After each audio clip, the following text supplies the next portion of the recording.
அண்மை செய்தி. இன்று தாவேகாவில் இணைந்த ஆதவ் அர்ஜுனா தற்பொழுது விசிக தலைவர் திருமாவளவனை சந்தித்து வருகிறார். அது தொடர்பான நேரலை காட்சிகளை பார்த்து வருகிறோம்.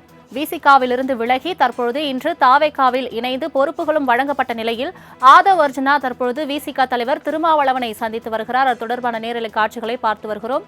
தமிழக வெற்றி கழகத்தில் இணைந்த நிலையில் திருமாவளவனுடன் சந்திப்பு நிகழ்ச்சி தற்பொழுது நடைபெற்று வருகிறது.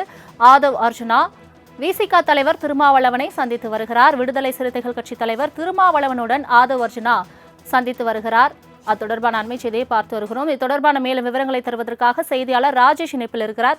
ராஜேஷ் வணக்கம். தற்பொழுது தாவேகாவில் இணைந்த ஆதவ் அர்ஜுனா தற்போது விசிக தலைவரை சந்தித்து வருகிறார். இந்த சந்திப்பின் காரணம் என்ன? முழு விவரங்கள்.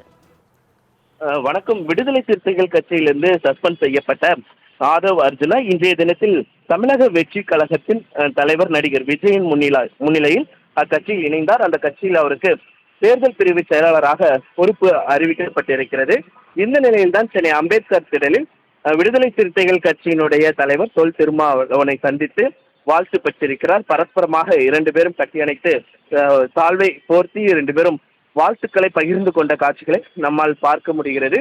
ஏற்கனவே விடுதலை சிறுத்தைகள் கட்சியை பொறுத்த வரைக்குமே ஒரு மன்னராட்சி முறையிலிருந்து ஒரு மக்களாட்சி முறை வர வேண்டும், தலித்துகளுக்கான முக்கியத்துவம் அளிக்கப்பட வேண்டும் என்றெல்லாம் ஆதவ் அர்ஜுனா பேசியிருந்தார். அதன் தொடர்ச்சியாகத்தான் திமுக கடுமையாக விமர்சனம் செய்திருந்தார். அதன் தொடர்ச்சியாகத்தான் அவர் விடுதலை சிறுத்தைகள் கட்சியிலிருந்து சஸ்பெண்ட் செய்யப்பட்டார். அதனைத் தொடர்ந்து தன்னை கேட்காமலே தன்னுடைய விளக்கங்களை பெறாமலே விடுதலை சிறுத்தைகள் கட்சியிலிருந்து தான் சஸ்பெண்ட் செய்யப்பட்டதாக, அதனால் அந்த கட்சியிலிருந்து முழுமையாக தான் விலகுவதாக அறிவித்திருந்தார்.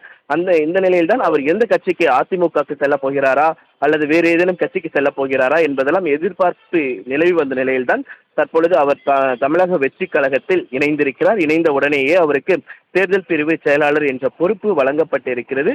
அதனைத் தொடர்ந்துதான் தற்பொழுது விடுதலை சிறுத்தைகள் கட்சி தலைவராக இருக்கக்கூடிய தொல் திருமாவளவனை சந்தித்து தனது வாழ்த்துக்களை பெற்றிருக்கிறார். இதனைத் தொடர்ந்து பல்வேறு அரசியல் கட்சி தலைவர்களையும் சந்திக்க அவர் திட்டமிட்டிருப்பதாக தகவல் வெளியாகி இருக்கிறது. ஆதவ் அர்ஜுனாவை பொறுத்த வரைக்குமே திருமாவளவனுடன் மிகவும் நெருக்கமாக இருந்தவர். திருமாவளவன் இந்த விடுதலை சிறுத்தைகள் கட்சி ஒரு தனித்துவமாக இருக்க வேண்டும் என்பதில் மிகவும் அவருடைய பங்கு என்பது அளப்பரியதாக இருந்தது. இதனைத் தொடர்ந்துதான் திருமாவளவன் அவருக்கு துணை பொதுச் செயலாளர் பொறுப்பை வழங்கியிருந்தார். இருந்த போதிலும் திமுக மீதான விமர்சனத்தை அவர் முன்னெடுத்ததன் காரணமாக அவர் கட்சியிலிருந்து சஸ்பெண்ட் செய்யப்பட்டார். அதனைத் தொடர்ந்து அவர் தானே விலகிக் கொள்வதாக அறிவித்து தமிழக வெற்றி கழகத்தில் இணைந்திருக்கிறார். இணைந்த பிறகு தேர்தல் பிரிவு செயலாளர் பொறுப்பு வழங்கப்பட்டிருக்கிறது. அதன் தொடர்ச்சியாக தற்பொழுது திருமாவளவனை சந்தித்து வாழ்த்து பெற்றிருக்கிறார். தங்களின் முழு விவரங்களுக்கு நன்றி ராஜேஷ்.